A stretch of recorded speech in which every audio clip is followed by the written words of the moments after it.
Hello and welcome to a cover story conversation. I have with me Rasheed Kidwai. He's the author of 24 Akbar Road. He's written books on MPs, on Bollywood MPs. He's written a whole series of, in fact, books on politicians and otherwise. But apart from that, today I'm talking to him in his position as a senior journalist, someone who's covered the Congress party closely and also has a view on what is happening at the center. Rashid, welcome to this conversation. And in fact, today I would really like to begin with what is happening in Parliament. You've been following the proceedings as much as I. So, just a bit of what Rahul Gandhi is saying and the stand he's taking. Thank you, Priya. It's really wonderful to be in conversation with you. There are two aspects of what we are going to talk today. One is, of course, that strategy, and of course, a general, the commentary of it. We can go on saying that this is, unfortunate, and this is not how the parliament should be, should be run. And of course, the fault lies, without any doubt, lies with both sides. Perhaps in equal measures, if not more, on the part of ruling party, because it is job of the ruling party or coalition to run the house. So if house is not running, it is sort of their business and their failure. And but it's not to take away what opposition is doing, but we must also equally weigh in why and how Rahul Gandhi is doing. Rahul Gandhi, as Priya, we have discussed in many of our conversation, is a very unconventional politician. So he's playing a very high risk winner takes it all. So, this brinkmanship is something we need to observe and actually try to decipher, because normally in politics, politicians tend to have they hedge. So they have a strategy, and then they look at like, if plan A doesn't go, then plan B, plan C.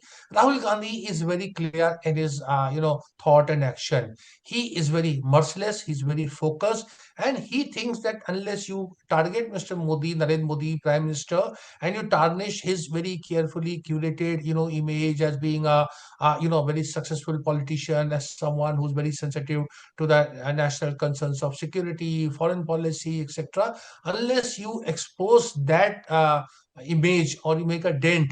So Rahul Gandhi is doing this, and he knows that if he fails, then of course he and the entire opposition, they get flack, and for not being sensitive enough, not being nationalist enough. So if we understand this dynamic, that Rahul Gandhi is playing a high risk winner takes it all, then we can perhaps understand uh, this opposition strategy and Rahul Gandhi's strategy. So Rahul knows that as long as the national defense is something very close to Prime Minister's heart, and Prime Minister has this narrative, कि घुस के mara, no compromise, where America, China, Pakistan, these all are countries who cannot, take India for granted. And Rahul Gandhi is saying that Mr. Modi is actually very weak and defensive when it comes to matter of foreign policy and defense.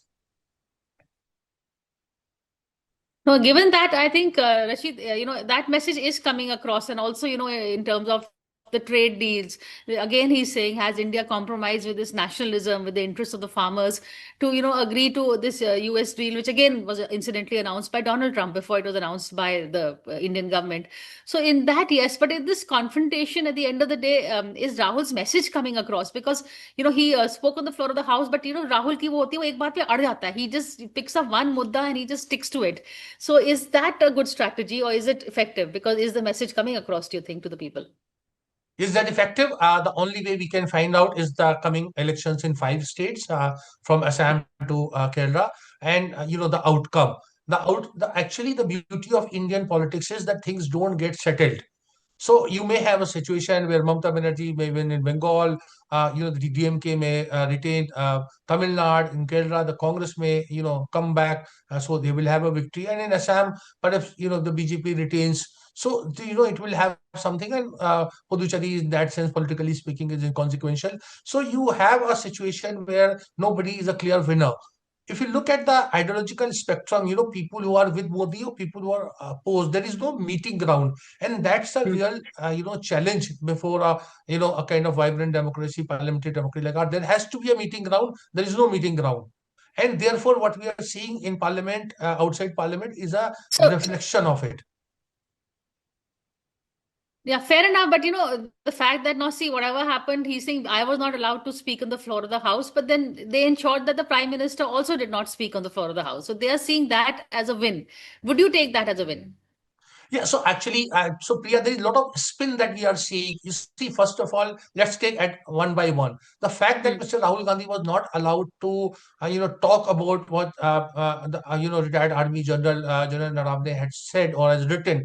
Well, General Naravane has not denied, the content that's published in Caravan, and we know because you've also written book. I have also written book. A book is written, okay, and after that, whether it's published or not published is something.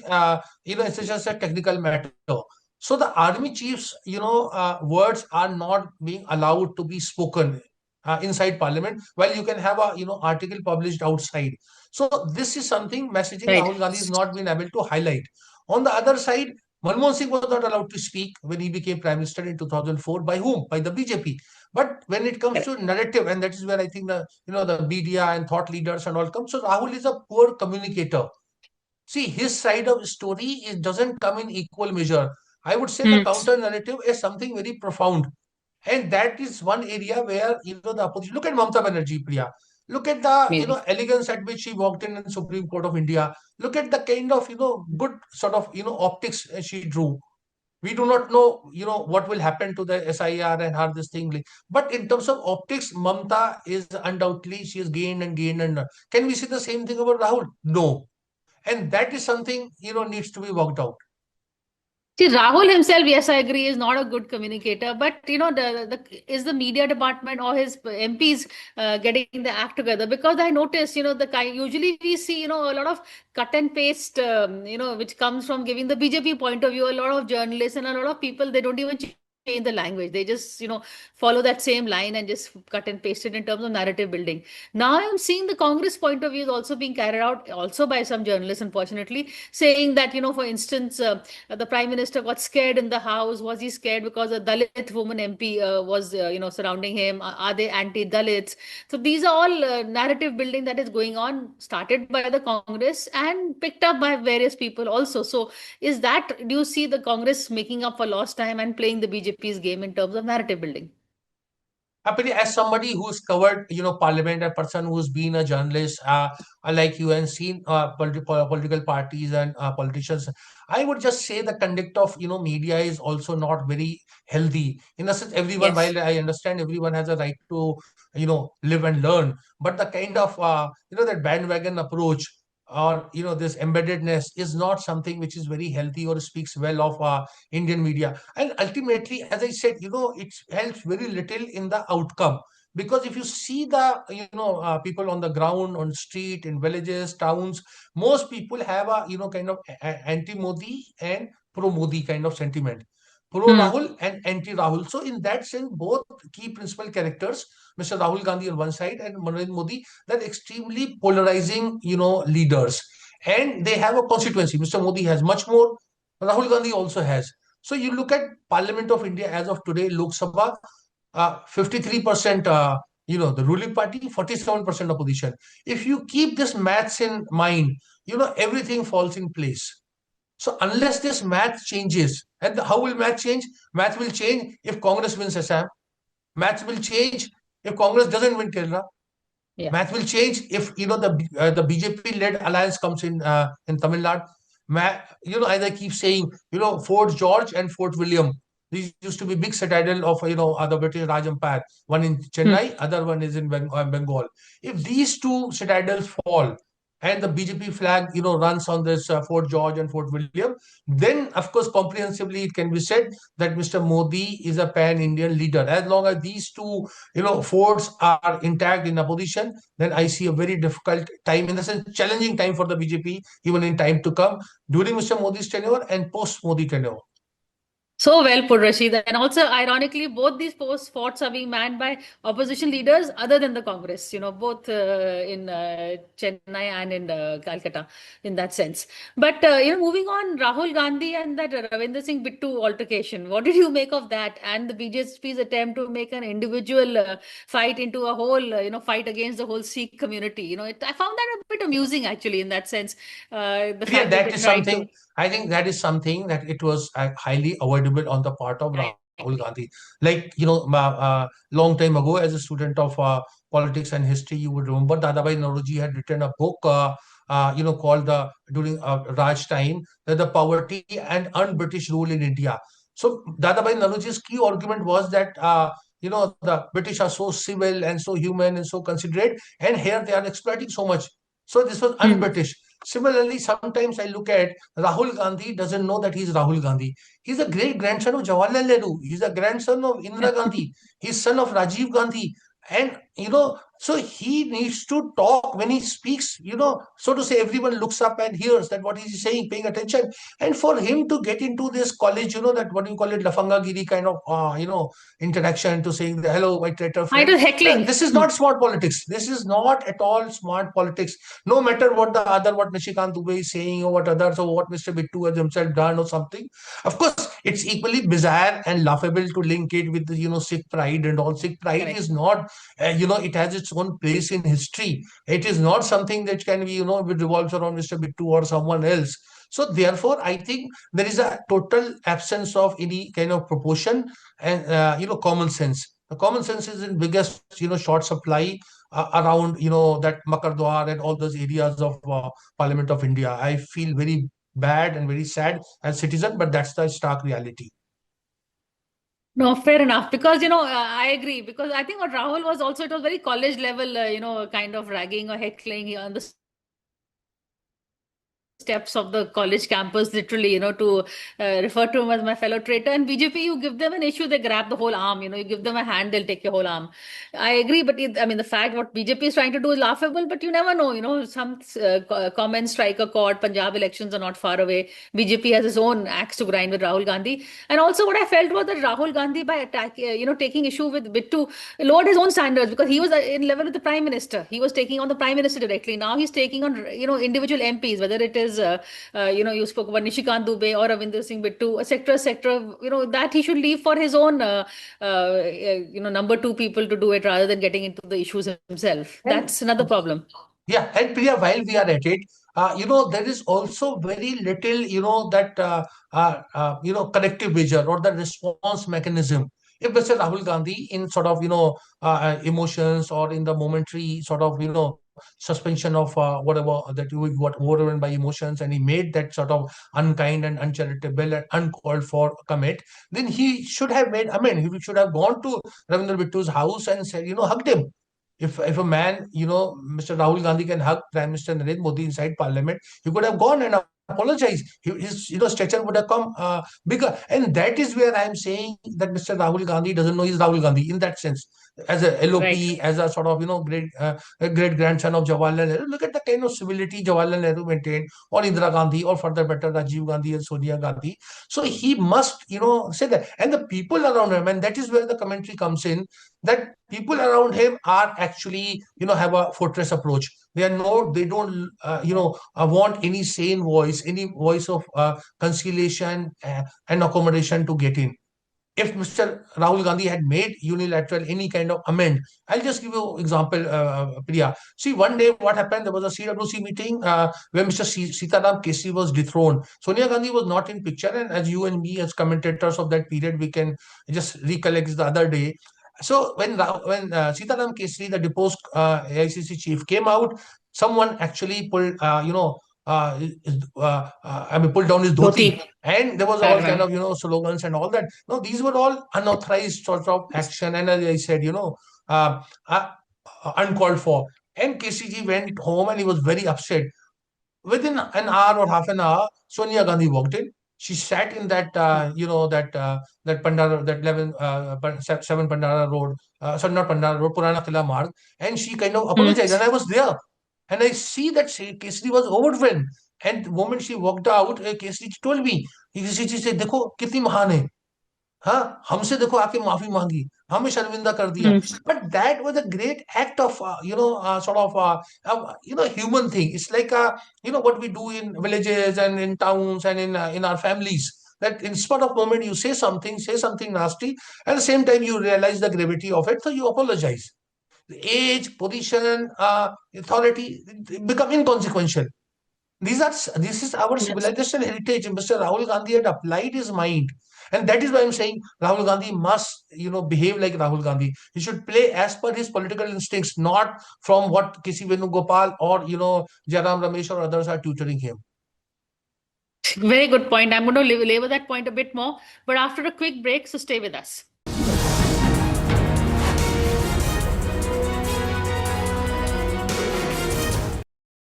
Hello and welcome back to our cover story conversation with Rasheed Kidwai. We are talking about the opposition, particularly the Congress, and also the politics at the center that's going on in Parliament nowadays. Some of the buzz also I'm going to get into soon after this one more quick point. But Rasheed, you said yes, Rahul Gandhi should have done the larger thing as Sonia Gandhi did and gone and met Bittu or showed some kind of a gesture that befits his position as Jawaharlal Nehru's great grandson. But moving on from that, the times we are living in, Rashid, we are living in a time where, we are hearing, you've seen what's happening on social media, where women MPs are being, Mahua Moitra, who's been a, quite a very feisty opposition leader. Suddenly, some manufactured or, fake or real, what not the question. The question is private chats are being leaked just to defame her, just because, she is, in a position where she is and taking on the BJP. We've seen what is happening with the Hemanta Biswa Sarma, who is talking in Assam, the kind of rhetoric that he's giving in the elections. So these are the times we are living in. Will such a gesture be appreciated in these times? I am not so sure also, Rachid, because these are not those times. अब जमाना बहुत बदल गया है.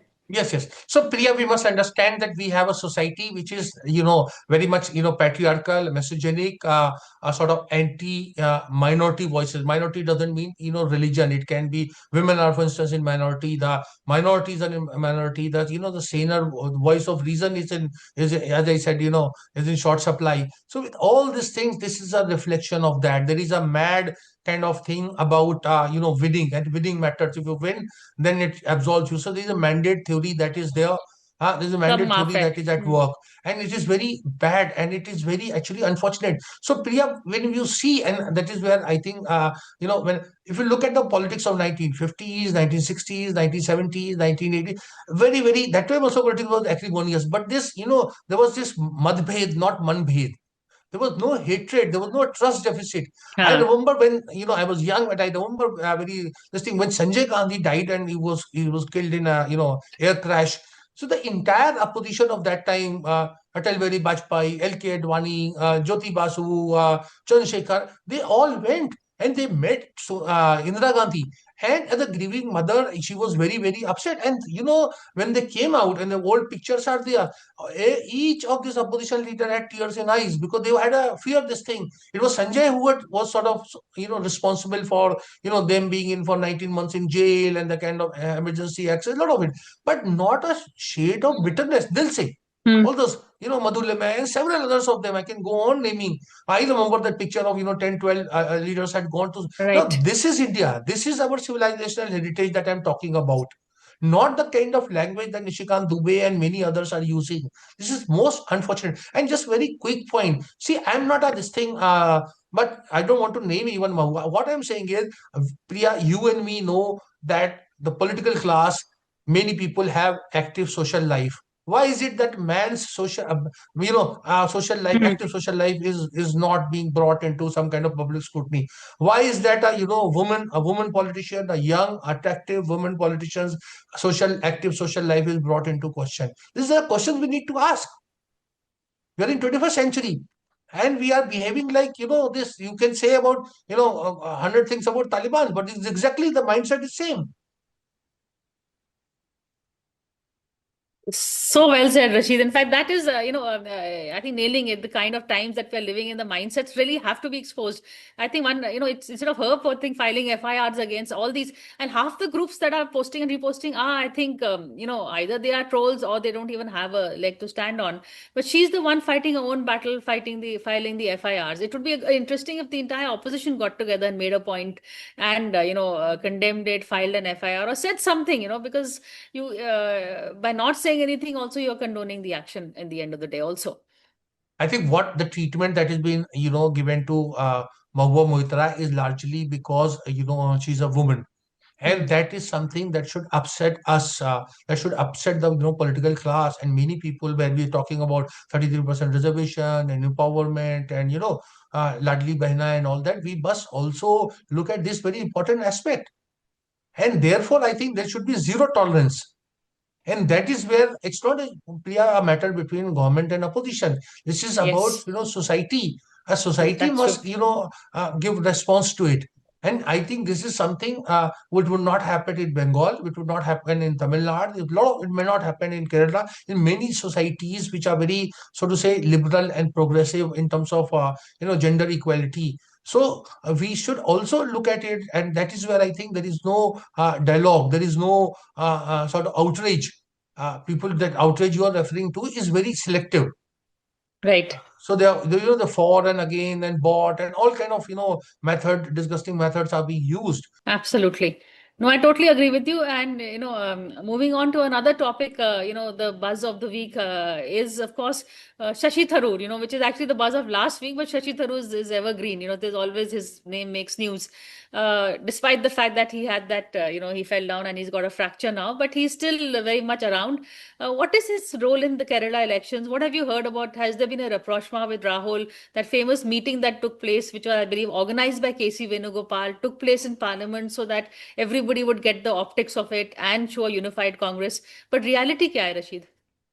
Reality क्या है? See, I think, look, again, this was blown out of proportion. Here is a Shashi Tharoor, who's a member of Congress party, whose worldview is very close to the Congress ideology, may not be in terms of personality. And the Congress, which has a rich history of, more than one school of thought, accommodation of more than one school of thought. You look at Jawaharlal Nehru and Sardar Patel, you look at, Arjun Singh, PV Narasimha Rao. There are a lot of examples that can be Even given. Kamalnath, Jairam Ramesh, and Tamil Chidambaram Nadu, close to the Jairam time. Ramesh, all of them. You look at the UPA years, people had very, different Chidambaram, Digvijay Singh, all of them had Mani Shankar. and Manishankar Iyer. So there is this kind of diversity is very much hallmark of our, democratic system. So you cannot have a silence of a graveyard. So you need to have difference of opinion, and our, democracy is very, very loud and very, argumentative. Again, this is our civilizational heritage. In that context, I think Shashi has a action plan, and he is, according to me, he is projecting himself as a sort of a national leader, a iconic figure, and he thinks mera time bhi aayega. So it is not that But he and Rahul Gandhi have a personality clash. This is how we interpret it. But actually, it is actually the thought process. Rahul's thought process is something somewhat different. Shashi Tharoor's thought process is there is a possibility of coexistence. Now that they have spoken, perhaps it will work for some more time, and we'll see how because I think the Congress understood that without Shashi, the Congress prospects in Kerala will not be so good. So therefore, the people who were telling, again, I'm saying the gatekeepers or the fortress approach towards Shashi Tharoor, they themselves had a thought. So I think it's a first victory of Shashi Tharoor that, he didn't compromise. And when yeah. time came, he came to meet. And this is what 90% of disgruntled leaders in Congress want. They want an audience. And once the audience was given, then everything became fine. But that doesn't mean that things are over. I mean, this is like a, a pause period. Perhaps it will again flare up before election, during election, or and after election.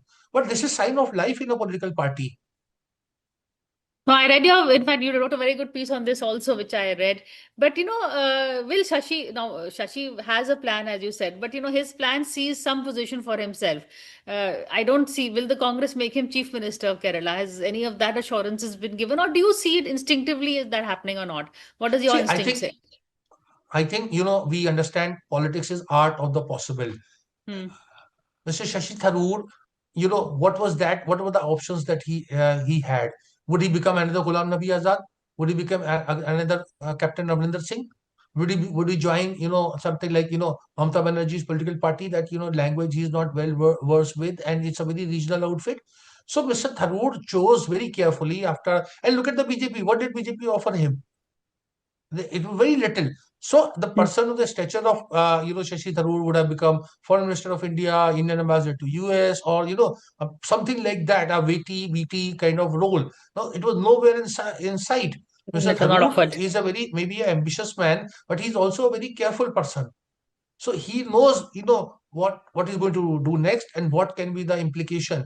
So while he made, a dissent, and let's not forget that he fought against Mr. Mallikarjun Kharge and got 1,078 votes, and which itself, speaks a lot because, a kind But of sort in of that win, you could say lay his loss because that was really his downfall within the Congress. After that, I remember in any that of the is, elections, he yeah. was So not Priya, asked to that is. campaign.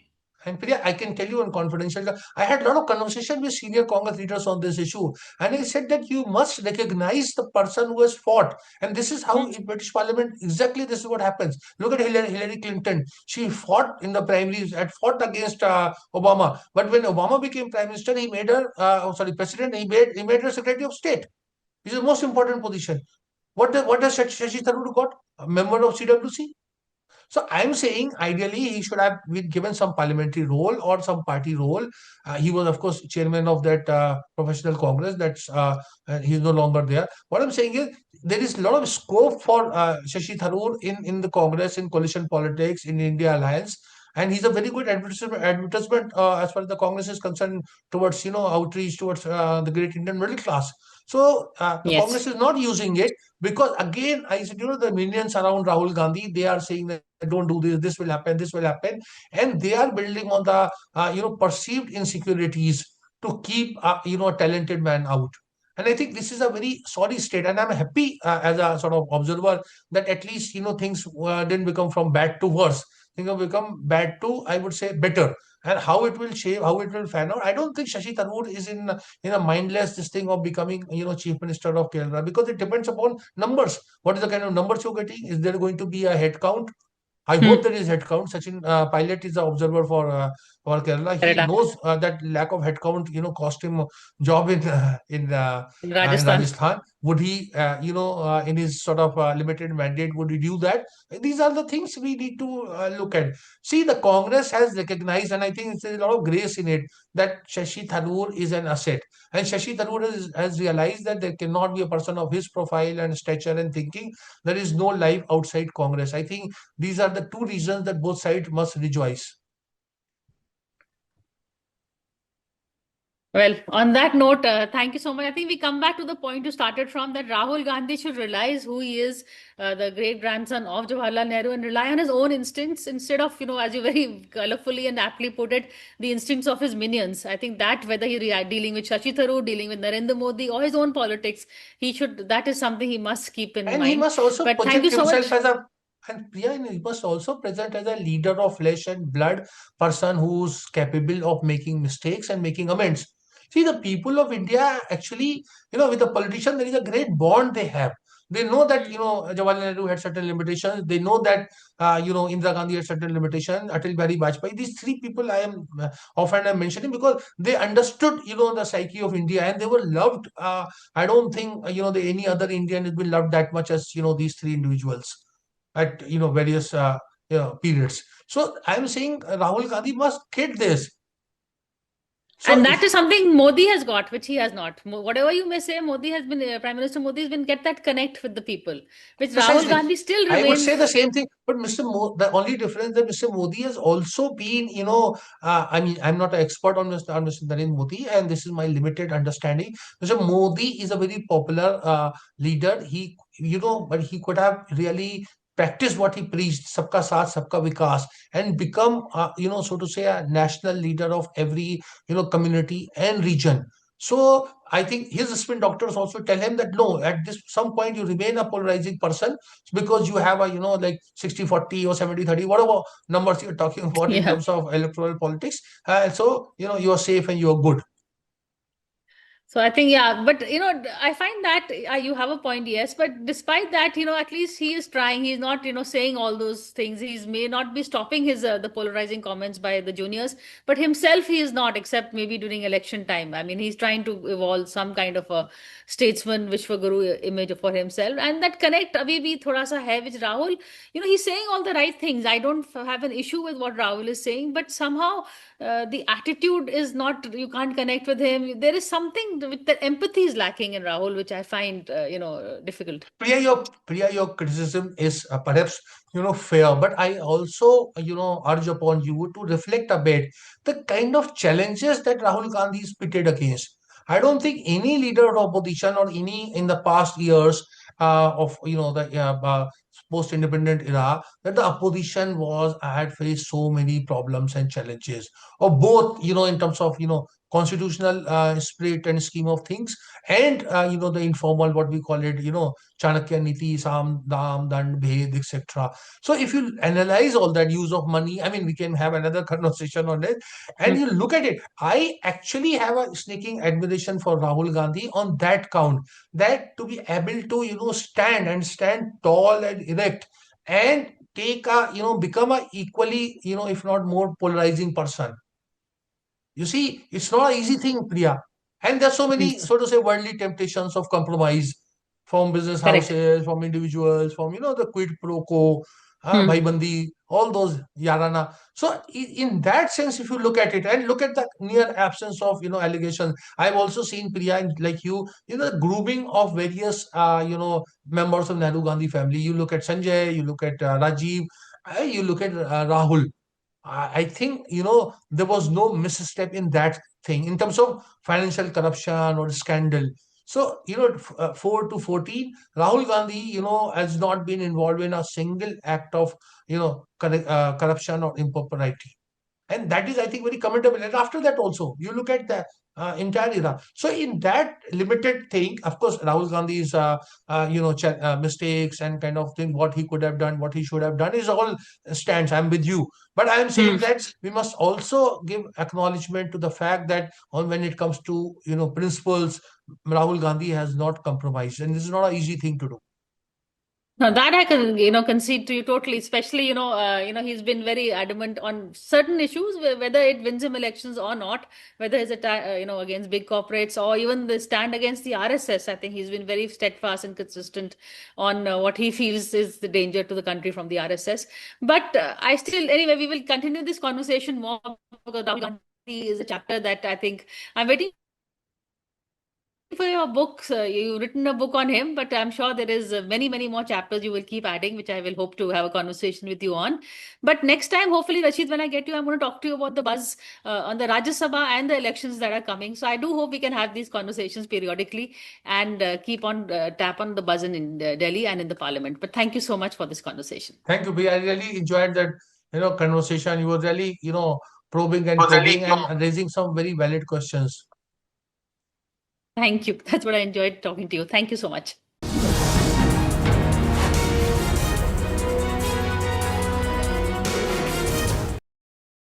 For more such videos, subscribe to the Newsx YouTube channel, hit the bell icon.